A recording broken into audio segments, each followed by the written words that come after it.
championship so close you can taste it.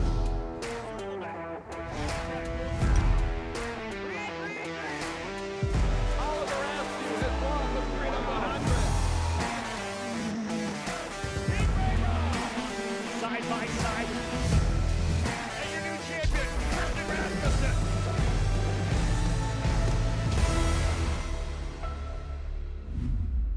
Good afternoon, race fans, and welcome back to Mid-Ohio Sports Car Course. We hope you didn't go anywhere because it's championship finale weekend. We've got race one done for Indy Lights and Indy Pro 2000, and now we've got race one of USF2000. Rob, here with Series Development Director Rob Howden. Rob, now, when we look at it, this championship may not be as tight, but I tell you what, they're trying to make it interesting for us. Oh, they are, but things really lining up like they have with Indy Lights and Indy Pro 2000. Now, Kyle Kirkwood starting on pole, winning. That's obviously going to give him a really big opportunity. A pole tomorrow locks him in. Christian Rasmussen, essentially unofficially, having won Indy Pro 2000, only needs to start.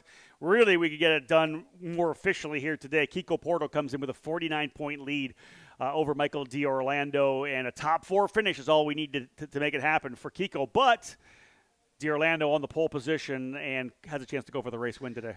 Man, you have to wonder, too little too late for Michael D'Orlando. Yeah. Goes out and sticks it on pole. Dominant performance in qualifying.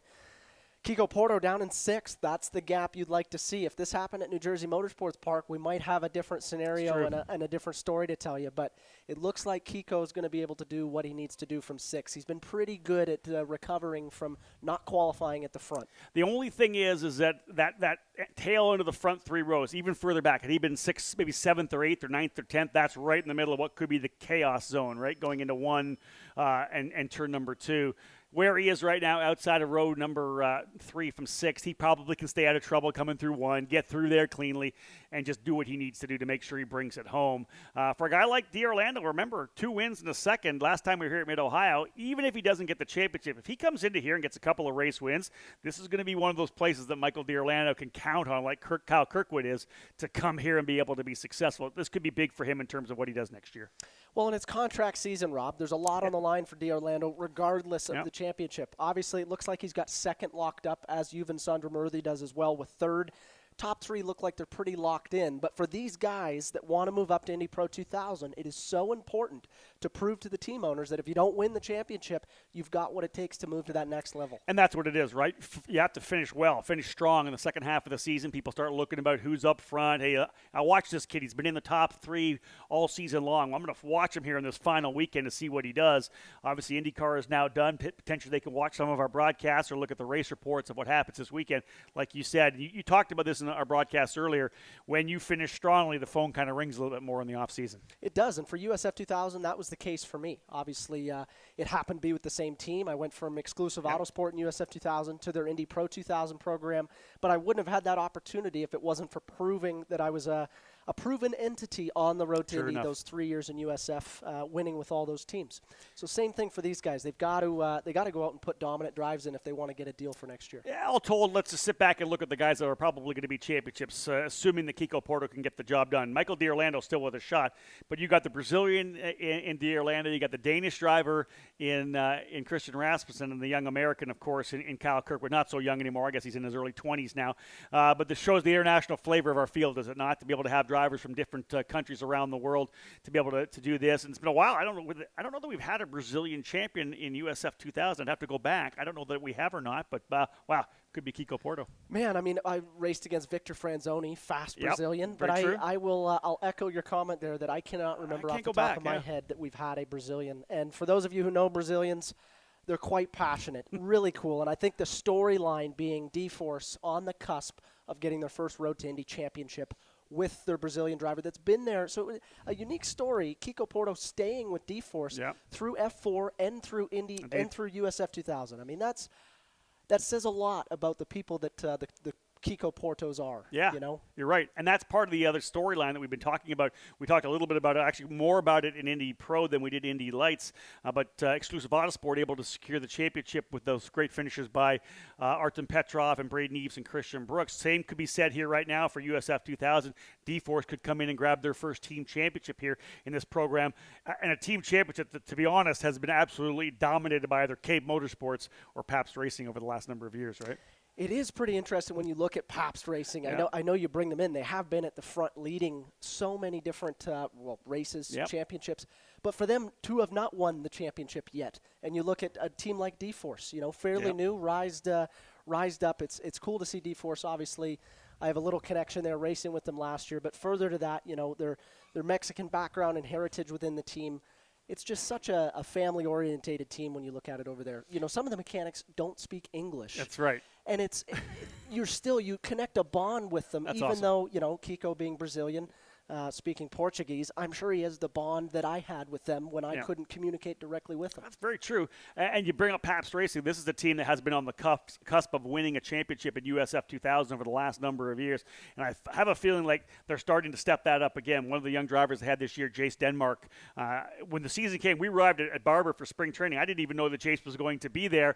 He was kind of a late deal coming together. He's become really one of the revelations of that team in terms of being young. If he comes back again next year, I think Jace is going to be a championship contender. So he could be a guy we'll be talking about this time in 2022. I think so. They've done a really good job of grooming and then keeping those guys. And that's something in the road, Tindy, that you always see, right? Yeah. Cape Motorsports, their dominance has come a lot of the time in those in that decade where it was Cape dominance, where they'd let the other teams groom the guys, and then they'd walk in and go, hey, we're the best team. Do you want to come drive for us? Very Penske-ish. Yeah. Right? Oh, yeah. I'd love to drive for Cape. And all of a sudden, they've got the best lineup of drivers. Yeah. Now the tides are starting to change in USF2000. It's interesting how we see it. You look at Indy Lights, Andretti Autosport. It's pretty easy to go to the best team at Andretti Autosport right now, right? That's where you go. They get the second-year crop of drivers. But bit of a toss-up in USF2000 over the last 2 years. Yeah, there's been some guys that have been able to win. We've seen Exclusive Autosport come out with a lot of victories. Of course, we talked about Jay Howard driver development last year with Christian Rasmussen. We've got Pabst Racing.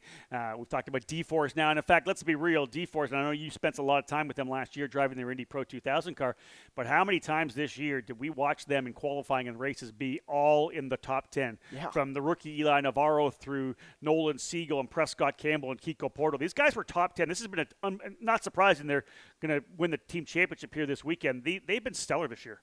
They have been stellar this year. Yes, they had a strong driver lineup, but I think they've really maximized what they've had. Okay. Kiko Porto, not going to say he wasn't a championship favorite coming in, but definitely to go out and have the largest lead coming in out of the 3 series, I think is eye-opening for a lot of people. I wouldn't have put my money on him having the largest lead out of all 3 series. True. He was, though, in the group that we talked about. We talked about the guys that were coming back, who was going to be strong. It was going to be Kiko, Michael D'Orlando, Christian Brooks, Josh Green, Yuvan Sundaramurthy. These guys that were coming back, having been kind of contenders last year, coming back to be super strong this year. But you're right, Kiko has been consistent and has shown more consistency throughout the season. That's why he is where he is.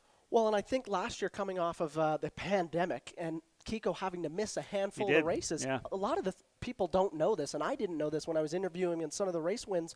He hadn't been to Road America. He hadn't been to New Jersey Motorsports Park. So for him to come in and do what he has done has been nothing short but incredible. Yeah, and so he's going to start, I believe, in the 6th position right now. So we said kind of in that chaotic zone where you're kind of in the middle of the pack, but really he's able to kind of take care of the car himself, knowing to bring home just enough points he needs to be able to clinch this championship. A top 4 gets the job done. Anything else is going to make it pretty easy tomorrow as well with such a lead. But it hasn't always been that way. USF2000 was actually one of the tightest championship battles at the start. So let's take you through what 2021 looked like in USF2000. At the start of the season, the Cooper Tires USF2000 Championship seemed to be a toss-up, with multiple drivers looking like they would be mounting a challenge for the scholarship worth $406,000. It was the Pabst Racing returning third-year driver Yuvan Sundaramurthy that struck first, taking wins and poles at Barber Motorsports Park and Indianapolis Motor Speedway. But through inconsistencies in qualifying performance and race recoveries, the number 22 team could not piece together a stretch run for the championship. The next driver to fall short of the championship was possibly the outright favorite coming into 2021. After Christian Brooks dominated the Grand Prix of St. Petersburg, everyone thought that he was the man up to the task of defending his points lead. But after following that performance up with dismal points finishes, the championship was wide open at the halfway point during the season. It was the brilliant sensation driving for a team with Mexican heritage that asserted himself atop the points table when it mattered. Kiko Porto has been as consistent as they come, and that has granted him a firm hold on the championship lead. It wasn't easy, as the Cape Motorsports juggernaut and their chosen lead man Michael D'Orlando have been there all the way down the stretch. It's never easy beating a team that's worth 13 championships on the road to Indy. Coming into Mid-Ohio Sports Car Course, it's 49 points that make the difference for our championship finale. The only thing between Kiko Porto and putting champion next to his name is having a 34-point advantage headed into the final race of the weekend. Welcome to the 2021 championship finale on the road to Indy, where the stars of IndyCar tomorrow are fighting for their careers today.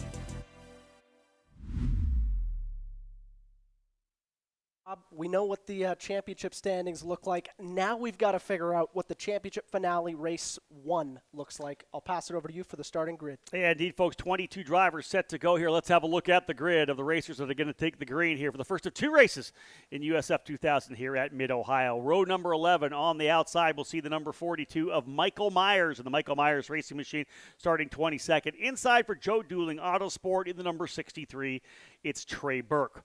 Moving now to the top 20. Row 10 on the outside for Miller Vinatieri Motorsports. In the number 16, it's Kent Vaccaro. And on the inside, out of New Zealand for Exclusive Autosport, the number 91 of Billy Fraser. We'll go to row number 9 now. Starting on the outside, 18th. Good to welcome back Jackson Lee at Avon, Indiana. Back with us with Jay Howard Driver Development, the number 8, starting in the 18th spot. And inside of that row, Andre Castro for Legacy Autosport in the number 19. Just announced as part of the Team USA scholarship to run next year in the Formula Ford Festival, this year rather, in October and November. The Formula Ford Festival and the Walter Hayes Trophy. Castro in the number 19, starting 17th. We'll go now to row number 8, Bajoy Guard for Jay Howard Driver Development in the number 6, starting 16th. Inside of that row will be Eli Navarro, the 2020 Lucas Oil School of Racing Formula Car Series champion in the number 1 for D-Force Racing, Navarro starting 14th. Inside of that row will be Dylan Christie in the number 34 for Turn 3 Motorsport, Christie in the number 13, and I failed to mention Evan Stammer for Ignite Autosport with Cape Motorsport starting 15th in the number 3. Moving now to the top 6 rows. So on the outside of row 6, starting 12th, Christian Weir in the number 32 for Turn 3 Motorsports. He'll start in the 12th spot. Inside for Ignite Autosports with Cape Motorsports out of St. Louis, Missouri, it's Spike Kolbecker in the number 5. Into the top 10 right now, row number 5, a winner from New Jersey Motorsports Park, a popular victory for Force Indy's Miles Rowe out of New York in the 99. He'll be alongside the Road America winner, Thomas Nepfu, out of Quebec, Canada in the number 2 for Cape Motorsports. Row number 4 has a couple of drivers with some seat time here in the series. Obviously, Josh Pearson in the 24 from Oregon, running for Pabst Racing, second year in the program. He'll start 8th alongside third-year driver Nolan Siegel, who was able to score that first win at New Jersey Motorsports Park for D-Force Racing, adding crucial points to D-Force bid to win the team championship, the Californian starting 7th. Row 3 will have Kiko Porto, your point leader, a 49 marker advantage coming into this penultimate race of the season. Porto in the D-Force number 12 starting 6th. Inside of that row will be Josh Green in the number 33. Green running for Turn 3 Motorsports. Moving now to row number 2 on the outside, a winner from early in the season at Barber Motorsports Park, Prescott Campbell, another former winner in the champion in the Lucas Oil School of Racing Formula Car Series, the Californian Campbell for D-Force Racing starting 11th. Inside of that row, Jace Denmark from Scottsdale, Arizona, was a rookie to start the season. A tremendous qualifying run for him for Pabst Racing. Denmark in the 23, starting in 3rd. 22 drivers in the field, 2 on the front row, off pole, out of Wisconsin. It'll be Yuvan Sundaramurthy, another winner this year. A couple of victories on the season for Yuvan in the 22 for Pabst Racing. But the driver scoring a new track record, 120.182. It is Michael D'Orlando, Hartsdale, New York, in the Cape Motorsports number 4, starting on the pole position. D'Orlando and Sundaramurthy, row 1, and it'll be Denmark and Campbell, row 2. And to start it right now, to give us the command, Parker Thompson, your turn. Fire these guys up. Drivers in USF2000 presented by Cooper Tires. Start your engines. And there you go. Passionate start to fire the engines up. 22 drivers, the penultimate race of the year here for the drivers in USF2000. And again, we talk about the championship. Pretty much already locked up and ready to go for Kiko Porto, 49-point lead All he needs to do is finish fourth or better, and he will be the driver that comes home with the championship and the scholarship to move to Indy Pro 2000 in 2022. Michael D'Orlando, though, of course, trying to go out in style, had a really strong run as he worked his way through the schedule. Mid-Ohio for D'Orlando, a first, a second, and a first. 3 podiums here. That really the big issue was the incident that happened at New Jersey Motorsports Park. He finished 18th after starting on the pole. That was it, Parker. It happens. You have a rough finish like that when you're in a super tight championship and you just see things kind of pull away. Man, that's the one where you hate to do it. It'll haunt you in the offseason, right? Yeah. He's going to think back to that and go, man, I had pole at Mid-Ohio Sports Car Course. Kiko was back in 6th. If only I could get back that New Jersey Motorsport result, I might have been there to challenge him into another mistake. So again, drivers pulling off a pit lane as we get ready to begin. Again, will be the second last race of the season for the drivers in the Cooper Tires USF2000 Championship. Cooper Tires, title sponsor of this event, this race for USF2000, the Cooper Tires USF2000 Grand Prix of Mid-Ohio. We say hello to those of you who have tuned into the Road to Indy TV app, USF2000.com or roadtoindy.tv. All great ways to cover and watch all of the events as part of the program. Looking forward, of course, to getting done with the season here, jumping into what should be a very exciting offseason before schedules come out. We let everybody know where we're racing next year. A lot of great things happening. Of course, the recent announcement of the USF Juniors program, which in 2022 will feed drivers into USF 2000 and the Road to Indy in 2023. That's going to be a tremendous new program as part of the Anderson Promotions group. These young drivers, of course, battling things out throughout the season, getting themselves dialed in. Many will come back for another year of USF 2000. Many have got themselves to the position where they're getting ready to move to Indy Pro 2000 for next year. And, of course, one of the big things, Parker, is we are on the warm-up lap here. We will go green this time by, but brand new cars for next year. The new Tatis chassis with the halo for both USF 2000 and Indy Pro, taking the safety level to to one more step above where we are right now. No, it's fantastic, Rob. As you see, safety is a priority, and Dan Anderson and everybody a part of the Road to Indy realizes that we are the Road to Indy car, and I think that was the perfect move into 2022. Obviously a big capital investment for our teams, but great to have them on board with us, and again, excited to have that new car with the halo locked in for a number of years, and again, bringing that new level of safety that we wanted for our drivers. Coming now down into Thunder Valley, about set to go. Michael D'Orlando and Yuvan Sooner be on the front row. It'll be Jace Denmark and Prescott Campbell, row 2. Josh Green alongside Kiko Porto on row number 3. All eyes will be, of course, on the Pulsar to D'Orlando, but, man, keep a second eye, a little side eye on Kiko Porto. He has got to get through the opening couple of corners cleanly. A top 4 gives him the championship. Anything else in the top 10 is going to make him almost insurmountable for tomorrow. Out of the final corner, we get set to go racing here for what will be 20 laps of competition. Green, green, green. Couple of drivers, one driver slowing coming into turn 1 off that. What was that, Parker? What do you think? Oh, they jumped up on top of somebody? Yeah, I think a little bit back there we had pretty big contact, so we'll see if we go full course yellow.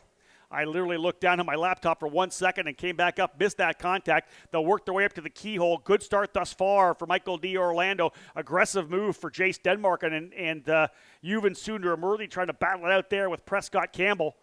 Wondering whether or not that car that was stopped. No, there's a car coming around the corner there, so I think that car may have continued. But as Parker said, some contact. We'll see if we can't, when things calm down, get a replay of that start to find out what happened further back in the pack and which driver may have been involved. But on board here right now, the V-Box Motorsport cam, the live camera from Eli Navarro working his way down into turn number 4.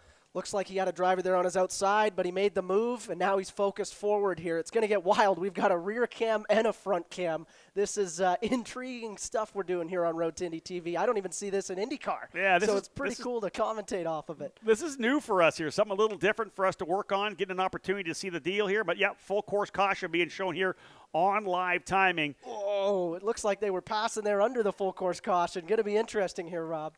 We'll find out which driver was involved when they come back around. Again, hopefully we'll be able to see a replay of that start because Parker saw it further back.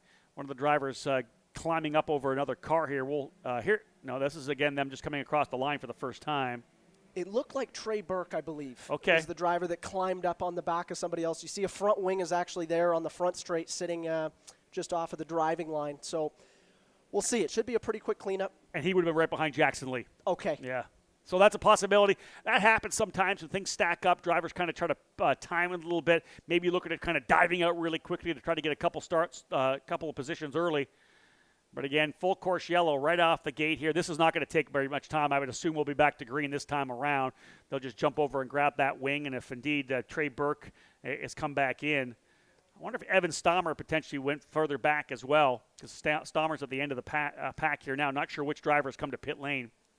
Well, it's going to be interesting here, Rob. All that excitement at the back, and we're not even we're not even watching Yuven Sundramoorthy take P1. Yeah, well, and I'm not sure where he would have taken P1, because when we saw them come down into turn number 4, we know that D'Orlando had the lead. Being told that actual Evan Stommer is the driver on pit lane here right now. So yeah, indeed, they've got Yuven Sundramoorthy as P1. On the track, so maybe making the move down into 4, potentially down into 6. Well, and it's going to be interesting, Rob, because that run down from 5, 6, 7, 8 is tough to see yellow flags. They're so far off. So I'm sure race control right now, the steam are coming out of their ears to try and sort the grid and make sure that nobody passed under yellow. They'll definitely have a good look at that. Of course, cameras all around the racetrack in fine use by Joel Miller, who is the race director for this Cooper Tires USF2000 Championship. Hopefully we'll see Evan Stommer back out onto the racetrack. You got to think maybe just a wing potentially for him. And, yeah, we'll see what happens in terms of the start as well. Then, of course, the incident down into turn number 1, rather at the start, but then the incident potentially the 7, 8, and 9, like you said, with the drivers potentially jumping. You said you saw some passes potentially happening while the yellow flags were coming out. Well, we were on board with Eli Navarro there live, and if that feed was directly live, I had the call in my ear that we were going full course yellow, and I was seeing cars passing. There was a Cape car in the front there that was doing a slide job in turn 9 down to Thunder Valley. Well, I know there's a bit of a delay in that. It could be a couple of seconds, maybe as much as 3 or 4 or 5 second delay. Oh, here, yeah, in fact, the pace car is coming in. So we're going to go racing, and it looks like Yuven Sundramoorthy is going to be the driver who's going to take the lead, and I got to think that D'Orlando is going to be super aggressive here to get things underway. They'll come out at turn 13, and yeah, onto the loud pedal comes Sundramoorthy. Let's see what D'Orlando has. The best opportunity is to make the move down in turn number 2. Further back, a battle between, I believe, Thomas Nepfu and Miles Rowe. And again, out of turn number 1, here they come. Sundramoorthy out of Delafield, Wisconsin, your leader right now, 2 times the winner on the season. How about 3 or 4 wide further back coming into turn number 2? One of those drivers ticking to the inside. That might have been Rowe a little further back.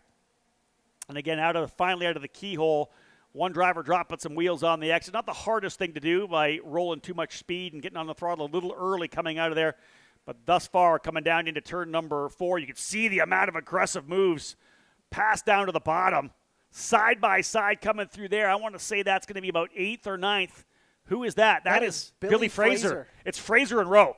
I think that's Billy Fraser and Miles Rowe going at it. Billy Fraser did not have a good qualifying run, well back, and this kid is up on the wheel. Got aggressive in the opening lap. That one lap he got super aggressive and now finds himself battling just inside the top 10. Yeah, you don't see that, Rob. A pass with wheels in the grass going into turn 4. Usually the outside guy has the preferred line, can break later, but Miles forced the issue so far down the dirty side of the track that Billy Fraser was able to make it stick, and side by side through 4, 5, 6 is not easy. Yuven Sundramoorthy now goes to the lead. As we said, we'll give you a full field rundown now that we got the second lap and our third lap are actually in the books. Michael D'Orlando runs second. Prescott Campbell third. Jace Denmark in 4. Kiko Porto up into 5th. 6th is Josh Green. 7th, Nolan Siegel. 8th, Billy Fraser. What a good run for Billy Fraser in that Cambridge Global Payments exclusive Autosport number 91. Miles Rowe 9th. Thomas Nepfu in 10th. Christian Weir 11th. Josh Pearson in 12th. Spike Kohlbecker 13th. Dylan Christie 14th. 15th is Andre Castro. 16th, Eli Navarro. 17th, Kent Vaccaro. 18th, 19th, and 20th, Bajoy Garg, Jackson Lee, and Trey Burke. Michael Myers in 21st. And again, Evan Stommer, I believe, still on pit lane. Back on this onboard camera, I can't say how cool this is. So obviously, you've got your G's on the right. You've got your mile per hour. We're going to touch probably just under 150 miles an hour, 144 down the back straight. Through turn 4, look at how close these cars are. And I know, folks at home, you're probably going, why isn't he passing more cars? You don't know how hard it is to follow when you've got a train of 8 cars in front of you taking all the air off that car.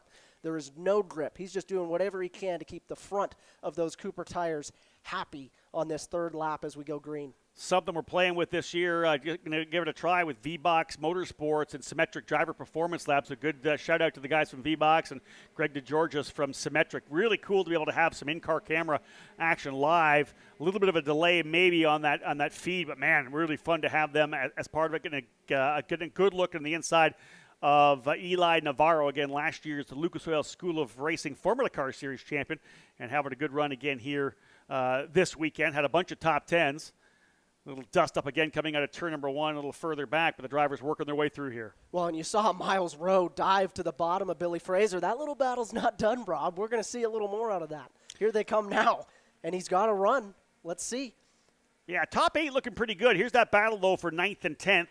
It'll be Fraser to the inside. Outside still, side by side on the exit of the corner. Fraser's going to be on the inside. Miles Rowe trying to get it done. Almost contact coming through 5. What happens down into turn 6? He gets it done. Book it. Bazinga. Yeah. That was good. Miles Rowe getting it done on the outside there as Fraser blocking to the inside. It doesn't happen all the time, but you can run that outside because really turn 4, it's the race to the apex, the exit of the corner, right? The first guy there to get up to turn 5 normally will take that spot. Now, Miles Rowe did an awesome job. The only advice I could give him for next time, go a little deeper on the brakes because it's really hard to stay around the outside when you're side by side. He didn't really have any any room for error there. Awesome job getting it done. Obviously, Billy Fraser, I bet you, is going to try to go back by. So talk about Billy Fraser on the inside. Obviously on the outside, the preferred braking line coming into the corner. You got obviously some rubber there, more grip. Billy Fraser being even like a car width or more to the inside.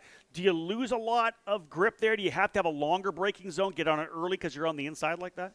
Well, you've got a shorter distance to travel. So that's when you're on the inside, that's what you have to do. That's your advantage. Your disadvantage is you nailed it on the head. Okay. You don't have the braking capacity. But generally speaking, if Billy Fraser could have got, we're talking a Cooper tire ahead of Miles Rowe into turn 4, he would have the right to the corner and he could lean on Miles a little bit on the exit. But because Miles was up alongside him, you can't really lean on him. He's there. Let's see if we have it here as well with Eli Navarro. He's battling it out big time right now. That is the fight for 15th with Andre Castro. Navarro's going to go to the outside. Castro diving to the inside. This will be a little look at it. Almost a lockup. Look at Navarro trying to hold the outside there. And as you said, just enough up front was Andre Castro there that he wasn't able to hold the spot. And Navarro showing some patience there and really some maturity, backing out of it because there's always another lap.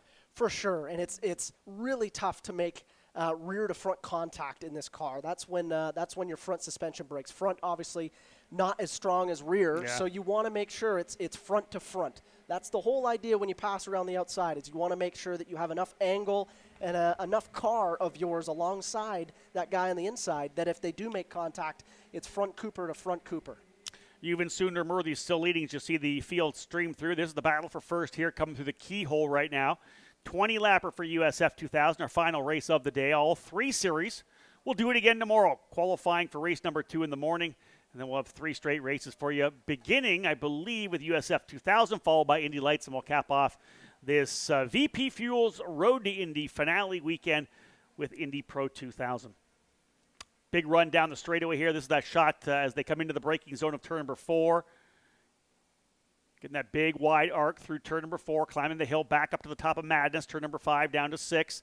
A lot of elevation change. You just don't see it with this particular picture. It almost looks like they're coming downhill, but indeed they're coming back uphill from 4, then big down the hill again to turn number 6. You're so right, Rob. And there's so much elevation here. I mean, look at it as they come down the hill. That doesn't look and it does not do it justice. This whole section is blind. When they come up over this hill, they cannot see the other side. Yeah, exactly that. So, again, Sooner Murthy leading D'Orlando right there, though, not letting him get away at all. You can see the gap as they come out of turn number 13. Billy Fraser and Miles Rowe still involved in that scrap a little bit. Maybe actually separating a bit there, Parker. It looks to me like Miles Rowe's gapped him a little bit. Well, no, it's now Thomas Nefu going to work on Billy Fraser. Ooh, okay. So what was once that good cold tire pace from Billy Fraser, it looks like it's starting to fall off, and now he's got that gaggle of cars behind him. Kiko Porto running in the 5th position right now, but D'Orlando only 2nd.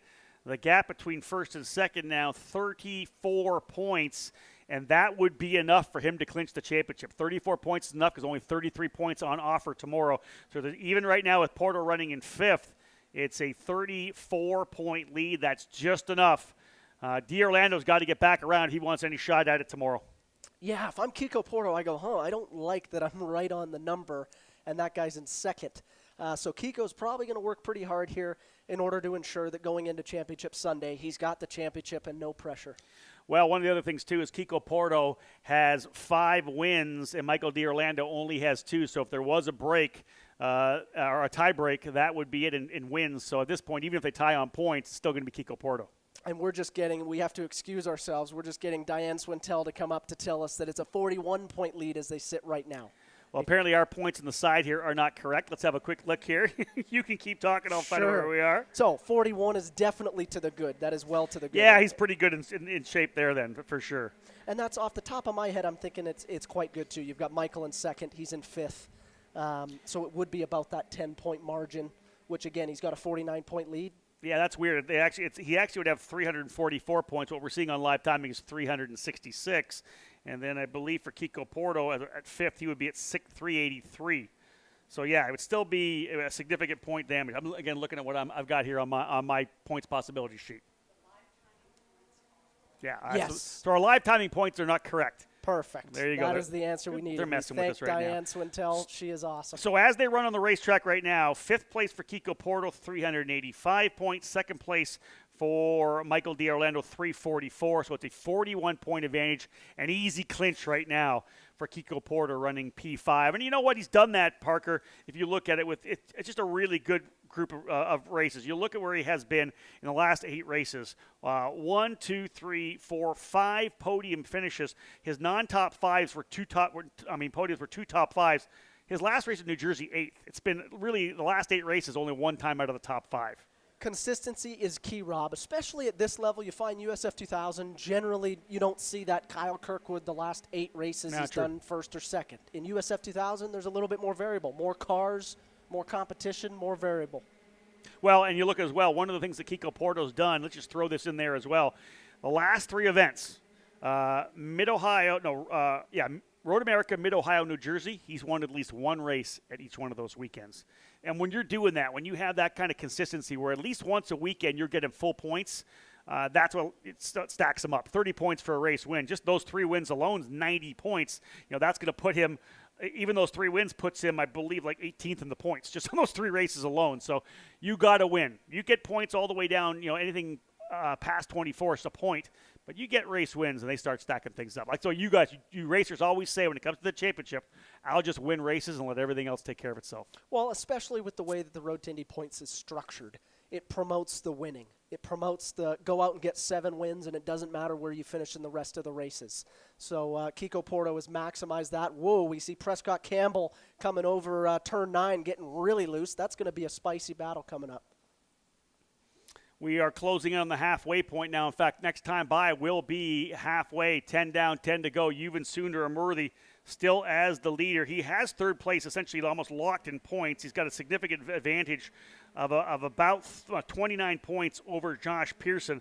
3 wins on the season for Yuvan Sundar. He kicked the season off with a victory at Barber Motorsports Park and then went back-to-back at the Indianapolis Motor Speedway, wrapping up that triple header with a 3rd. He really likes the track there at IMS and a couple of wins there. But as you said, those wins coming in April and May, Parker. You want to get those wins later in the season when, again, you're getting people to talk about you scoring race wins. You have to, especially in Yuvan's case, obviously 3rd year in the series. He needs to prove that he can win week in and week out. This year's been good. It's just been, I would say, haunted by a bit of inconsistency. Yep, agreed. He's either winning the race or sometimes you can't see him in the top 10 in qualifying, and you can't have that in order to win a championship here on the Road to Indy. You were just talking about that with Kiko. Yeah, and there was a run there when he came here to Mid-Ohio last time we were here. This is interesting where he's leading right now. He did not qualify inside the top 10. You were exactly correct. 13th, 11th, and 13th were his qualifying runs at Mid-Ohio. 2 finishes, 1 10th, 1 14th, came back to 3rd in race number 3. But, yeah, when you're qualifying outside the top 10, that just makes your life so difficult, right? Well, and especially to have your worst qualifyings of the year here at the notorious place where you can't pass. Yeah, it'd be one thing if you did it in Indianapolis Motor Road Speedway, America. America. But here, you're shooting yourself in the foot before the races even start. All right, what we got here, add pole 40 points. Yes, Michael D'Orlando took the quick lap, so we were saying 41 points is the difference. So who's who's the fast lap right now as well? I think it's Yuvan Sundaramurthy right now with the fast lap of 1:21.9. Wow, when we look, Michael D'Orlando falling back to third place there. Look at the lead we've got now with Yuvan, but Michael D'Orlando in a bit of a desperation mood. Yeah, they're starting to reel him in a little bit. That's Prescott Campbell and Jace Denmark. Again, I keep talking about Jace Denmark and how impressive he's been trying to work his way forward here. Jace has been a guy to watch, currently sitting 8th in the points right now.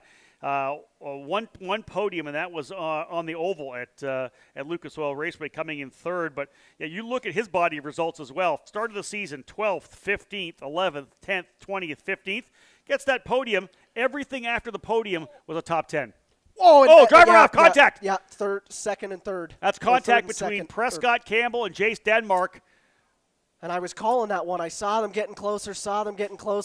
Yeah. And as you were giving insight into Jace, a bit of a commentator's curse there. 100% that's what that was. You could see that. We'll get another replay of that for sure. Kieran in the truck will get that for us because that's Prescott Campbell. He went sideways off the track. We're definitely going to go full course yellow. Indeed, full course yellow here right now. Well, and it was Jace going to the inside. Yep. I saw the lockup on the screen, and then it went blank, obviously, because the camera has to come to the back. That's right. So, again, that was coming through turn number 9. We're going to get that replay here momentarily. They're trying to get closer in here. Now you can see the damage to the car of Prescott Campbell. Looks like left rear, of course, the rear wing. That car kind of got caught up in the gravel, then into the tires. And there's the replay. As you saw right there, you saw the smoke going in. Jace just, man, I mean, you got to make a move here. We know that you can't pass here, but it was just a little, I mean, he left the door open there for Prescott. Prescott left the door open for him. Is that a passing opportunity? I know 100% it is. If a guy leaves the door open, you got to throw it in there. Is that what you're saying? On restarts and starts with cold tires, I have done many passes there. Okay. Never in the race when things get strung out have I passed because usually you don't have a run. But you know what? I mean, run that back a little farther. Yeah. Run that all the way back here, and let's have a better look at that. Let's run as farther. Yeah, there you go. So you can see him way wide. Good run out of the corner, and that's almost side by side. Jace is in there. Yeah, he is. But the problem is, Rob, is that corner pinches off so much. I mean, you can't. For me, that's a corner where you can't make front to rear contact on a guy. You gotta get in front of him and move him over. And that shallow entry means it's going to be a wide. You're not going to woe it up and get around the corner there, are you? Right? Your shallow entry means you're going to be a wide exit. And for me, he's locking it up going in. If he was that committed to going that shallow, I probably would have let the brakes off and got ahead of him and dealt with it on the exit rather than start to back off. A couple of good shots there of the incident, and again, it looked to me like the way he rolled off the track then made like left, the rear to front kind of spinning contact. The AMR safety crew there very, very quickly to make sure that Prescott's okay. The tire barriers are there for a reason. Obviously, there's been contact there before. And we're hoping that things are okay with Prescott. Well, I don't envy Joel Miller right now because that's going to be a tough racing race director for USF2000. But what was interesting in that replay, and maybe Kieran will go back on it or not, but if you were paying real attention, you would have saw when that car hit the gravel, which we call the kitty litter, it stopped that car so hard that it actually broke the suspension before it got to the wall. It was pretty interesting. So here's the shot here. We got it here. Once the transition. Come up, and you watch that rear, it hits the gravel.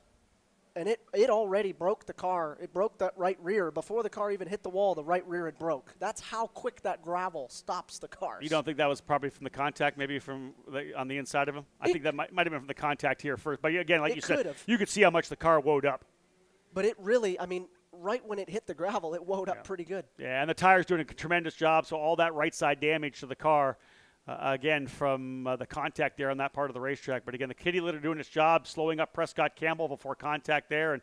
And the AMR safety crew, man, they are the absolute best of the business, are they not? They already had that car up on the tow truck, cinched down, because you put it up on the tow truck, you put the bar through the roll hoop. That way you hold the car itself, but then you have to cinch both sides down so the car doesn't rotate and spin around. Great job by the AMR safety crew. They're going to have this thing cleaned up in a lap or two. Like, we are literally 13 laps in, 7 laps to go, and we're going to have a lot of time to get these laps done. Kudos to the guys from the AMR safety crew. I think if they don't have to fix the wall, I would say we could go green this time by. They're already clearing the incident. Yeah, cars coming through turn 4 on the back straight. I'm thinking we're going green. I will say, tough one for Prescott Campbell. He needed a good result like that, currently coming in back in 9th place in points. He just really hasn't had a lot of great finishes. Luckily, he got a 6th place finish in the final round of the triple header at New Jersey Motorsports Park, but it's been some rough runs for Prescott Campbell there, who, as I said, in 9th place in points, and he and Jace Denmark were fighting it out for 3rd and 4th. This is going to bring Kiko Porto up to 3rd, so making it a further confirmed championship for Kiko as he runs on the racetrack right now. Josh Green 4th, and Miles Rowe now up to P5 for Miles. Yeah, P5 for Miles. Awesome work. I have to wonder, Kiko Porter, though, watching his teammate battle with Jace Denmark there, I wonder what his thoughts were. Do I attack or do I sit back? Because it was getting pretty tight. Obviously, that would be a terrible way to I'm pretty sure they were on the radio saying, dude, you're good. Just run where you are right now. We got a gap behind us. You're fine. He currently runs 3rd. That would be 390 points for Porto and 344 points running 2nd right now for Michael D. Orlando. So the gap now would be 46 points between 1st and 2nd, with only 33 points up for grabs tomorrow. Right now, as they run, it is Kiko Porto unofficially your champion. And thanks to our onboard camera here with Eli Navarro, the lights on the safety car on the cars have not went out. For me, if I'm a driver, they have to go out by turn 9 or Thunder Valley in order to go green. So we're not going green this time by. It looks like we're going to be bringing them on by, making sure that track's clean for another lap. Yeah, a little more insight from Parker Thompson. My name's Rob Howden. Great to have you guys with us here on the Road to Indy TV app, USF2000.com or roadtoindy.tv. Of course, we'll be back again tomorrow with qualifying for all 3 series, and as well as the final race of the season for USF 2000, Indy Pro, and Indy Lights. And, of course, it will be our final one with the Indy Lights program as the stewardship of that great training program being passed back over to IndyCar for 2022. Along with that, we're super excited about the fact that we have just announced this weekend our USF Juniors program, an F4 level series that will feed into the Road to Indy and USF 2000. A $200,000 scholarship up for grabs for the drivers that run the USF Juniors program next year. That series will use the existing Ligier F4 Honda Power Plant car, and there will be a brand new car with a halo introduced for 2023. But the bottom line is it's a great training opportunity, perfect for drivers coming out of the Lucas Oil School Formula Car Series, which provides a $75,000 scholarship to USF Juniors. And then, of course, $200,000 plus, Parker, to move in to USF 2000. That wasn't around when you were coming up with the money to try to race for JDC Motorsports back in the day, your first year of USF 2000. But you did get a chance to show your mettle there. You and Anthony Martin battling it out. He was with John Comiskey Racing. You were JDC. You guys were like just the best of the rest who weren't Cape that year. And then you both went Cape Motorsports Racing the year after. Yeah, it was pretty interesting battling with Anthony for the Rookie of the Year, yep. and then battling him for the championship. One of the things I forgot, Rob, it was so wild. He was a considerable amount older than me, and it's very interesting as that all came back. He was over 21. He could go have a pint after the race, and little Parker at 16 or 17. Yeah, you were still getting a Happy Meal at McDonald's. I was still getting a Happy Meal at McDonald's. So we will go green, I believe, this time by. Parker had said that picking up that in-car from Eli Navarro that we didn't go green last time by. I expect to see these drivers put themselves into 2x2 action as we get ready to go. And again, this is going to be when they come across the line, 5 laps remaining. Lap 15 will go in the books for Yuvan Sundaramurthy as he's looking to try to get his 4th win of the season. Sundaramurthy for Pabst Racing, Michael D. Orlando for Cape Motorsports, and Kiko Porto still got to get through 5 more laps. He's not the champion-elect as of yet. Got to get to the checkered flag.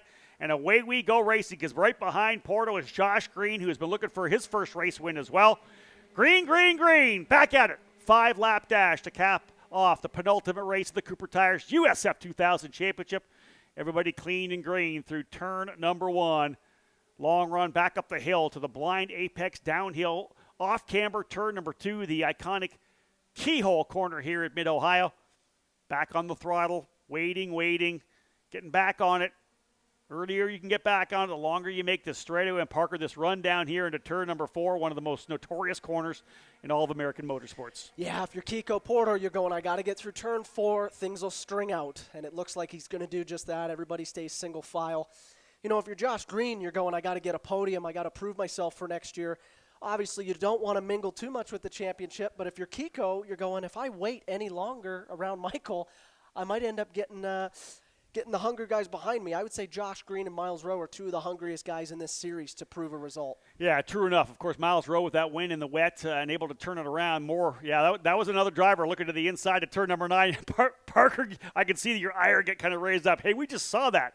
One driver looking to the inside coming into turn number 9, but thought better of it, not quite far enough in to get the job done, backed out of it, and that's why all the cars able to get through turn number 9. Yeah, the fans at home might have heard my gasp as I thought we were seeing another replay of what was going on. Juven Sooner-Murthy out to a pretty good lead, and indeed Kiko Porto kind of dodging that one bullet, and that was getting through turn number 1, 2, 3, and 4, and really getting this first lap in when everybody else settles in. Tires getting back up to temperature. The gap kind of builds a little bit here. The guy behind you is going to get that aero push. And again, for Kiko Porto, he could fall down a little bit here, and it wouldn't hurt him that much. He'll definitely try to defend from Josh Green, but if Josh gets super aggressive, I don't know that Kiko Porto is too crazy about trying to hold all these guys back if they're going to try to get really aggressive. You do not want to get involved in an incident. No, and Rob, I think right now, if I'm Kiko Porto, I'm going attack is my best defense. If I can get by Michael, that's probably the best thing for me. Yeah. If I've got the pace. And Michael's not going to do anything stupid because if he wrecks himself, he's out anyway. So if they both wreck, it's still Kiko Porto's championship, right? And let's be real, Kiko is in the hot seat here. Not much is going to take this title away from him, especially running where he is right now on the racetrack. So again, Sooner-Murthy leads almost a full second now for Sooner-Murthy out front in the Pabst Racing Machine. And again, as Parker has reiterated throughout the day and all the broadcasts we've done about Indy Pro and Indy Lights, you'll want to cap the season off in style. You want to show everybody in Indy Pro 2000 right now, listen, you want me in your race car because I'm a guy that wins races. I've won 3 already. I just went to the lead early, attacked on the opening lap. That's a big bonus, too. I was going after it. I want this win. You need me in your race car for next year. Let's sit down and make sure we got a good deal for 2022. 100%. And I'm sure Juven and his team, not just Pabst Racing, but his team at home working on a deal for next year, was probably pretty serious with him that he needed to make something of this weekend.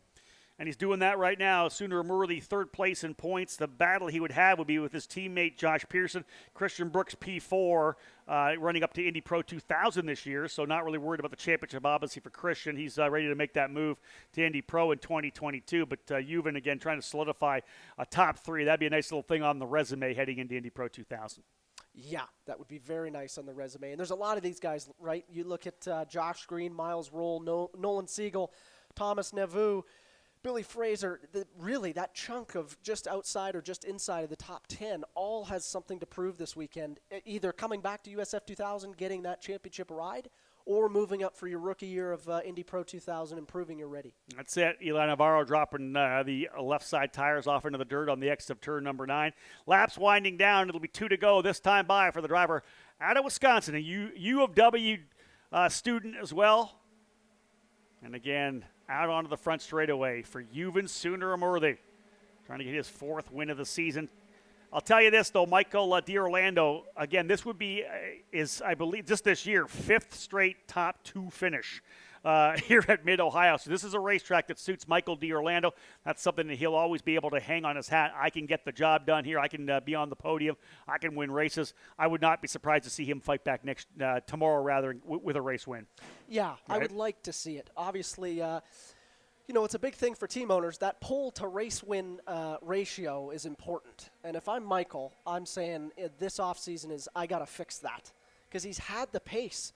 But just letting it slip through his fingers here today, another example of, man, what do I need to go out and dominate these races, as Juven is doing so far? And you're right, because New Jersey Motorsports park a couple of pole positions for D'Orlando, an 18th and a 4th to show for those 2 poles. Obviously, the problem in race number 2. But you're right, you want to be able to make sure that happens. And Michael, definitely a driver who continues to develop here on the road to Indy. And hopefully, we'll see him next year in the Indy Pro 2000 category. A very talented young driver. I've had a chance to follow up through his karting ranks as well, all the way back in the cadet days.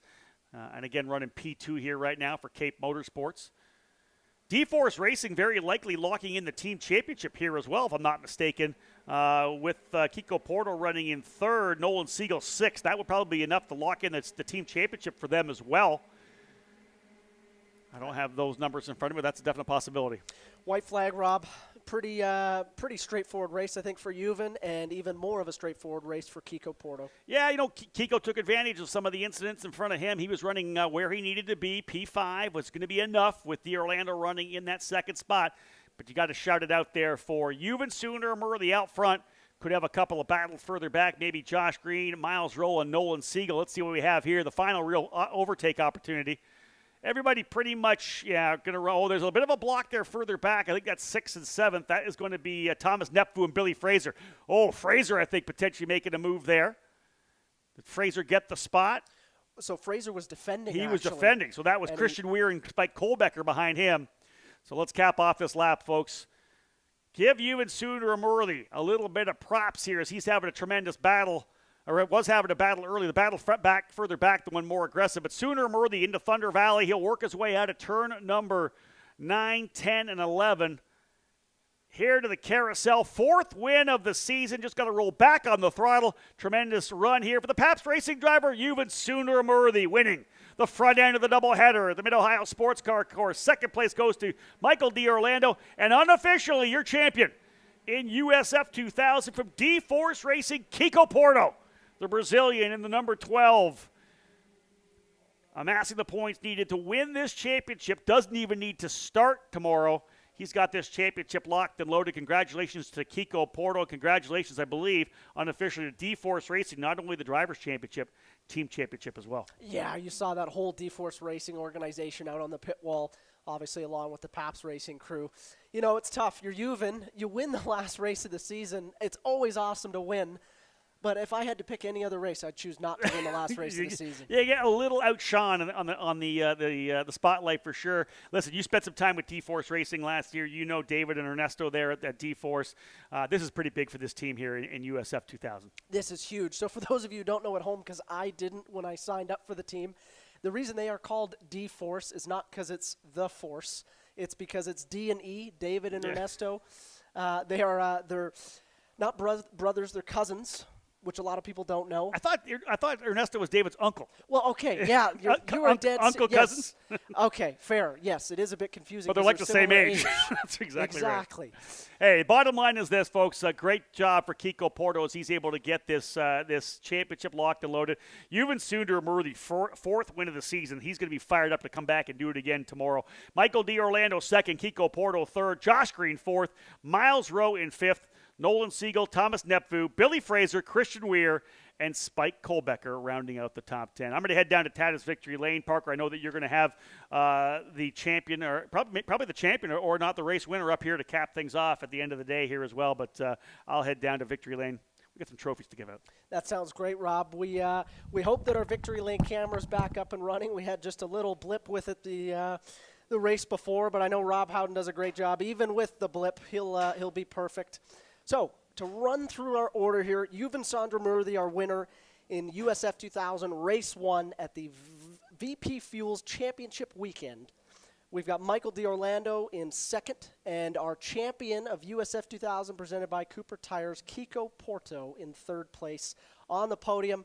It's going to be pretty cool. Not only will he get to go on the podium, but they're going to bring his car in after the championship, after the race-winning celebration, and he'll get to do his championship celebration on Saturday, one day before Championship Sunday.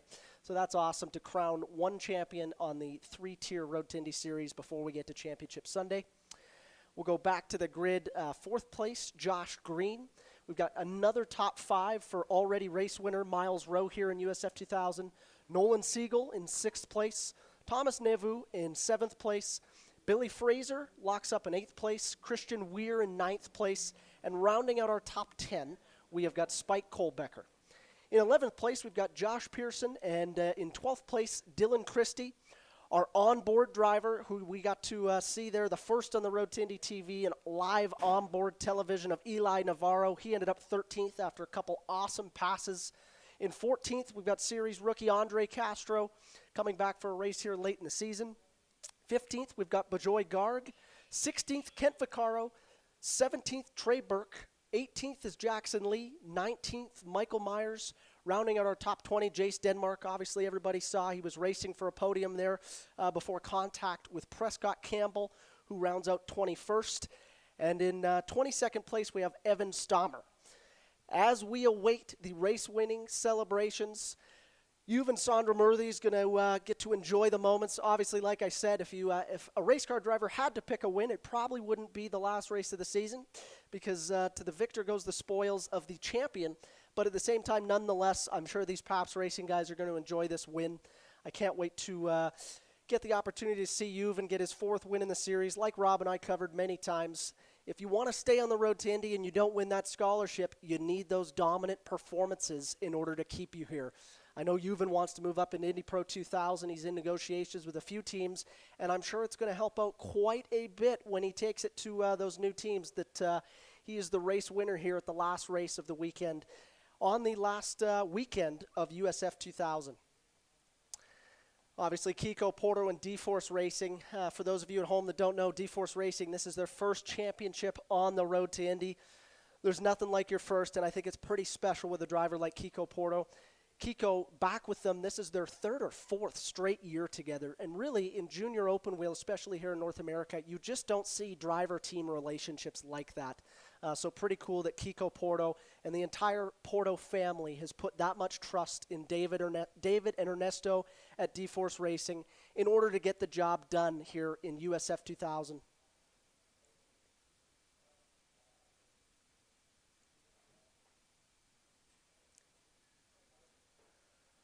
Well, folks, thanks for your time in the booth with me. I'm Parker Thompson. We'll be back shortly after a couple commercials down with Rob Howden in Victory Lane to not only celebrate Race 1 winner Juven Sandra-Murthy here at Mid-Ohio Sports Car Course, but we can officially celebrate the champion of Kiko Porto.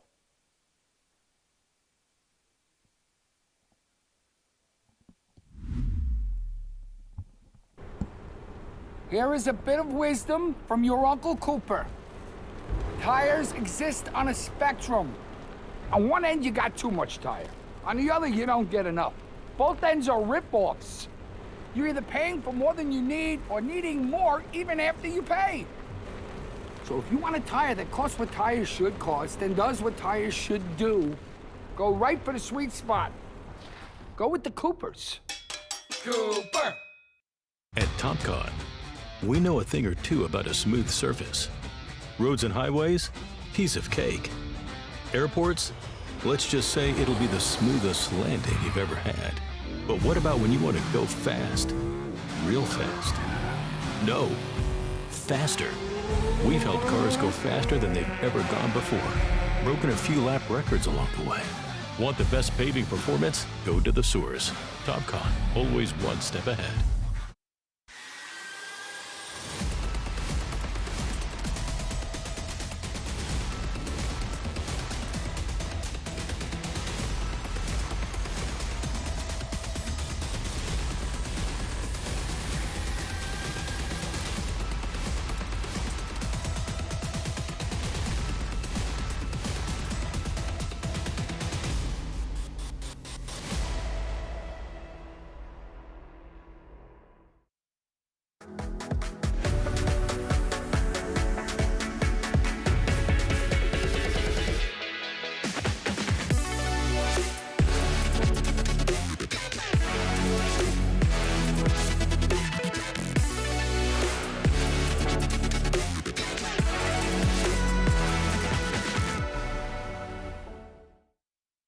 Karting and motorsport enthusiasts, Lucas Oil School of Racing is America's #1 Formula Car race school. Enjoy modern paddle shifters, pit speed limiter, and onboard video along with integrated data systems. Get started today with our 2-day basic or advanced course. Lucas Oil School of Racing is the official school of the road to Indy. We can also qualify you for your SCCA license. Get started today by visiting us at www.lucasraceschool.com. As your uncle, I want you to know that on the road to life, there will be rough spots, and they will chew up your tires. I recently took a road trip to Greensville to attend a chili cook-off. Rough roads all the way down. I drove there on these Cooper Discoverer and Duramax tires. You know, they're made with the durability of off-road tires, but for on-road driving. Without them, we might never know the winning bean-to-meat ratio of a good chili. And those are the things in life, my friend, worth driving towards. So go with the Coopers. Cooper! I'm hungry now. With over 40 years in business, High Tide Boat Lifts is committed to elevating your craft. Whether you own a personal watercraft or a large yacht, we can design and create the perfect lift for your needs. At High Tide Boat Lifts, we understand that you've worked hard to get to a successful place in life.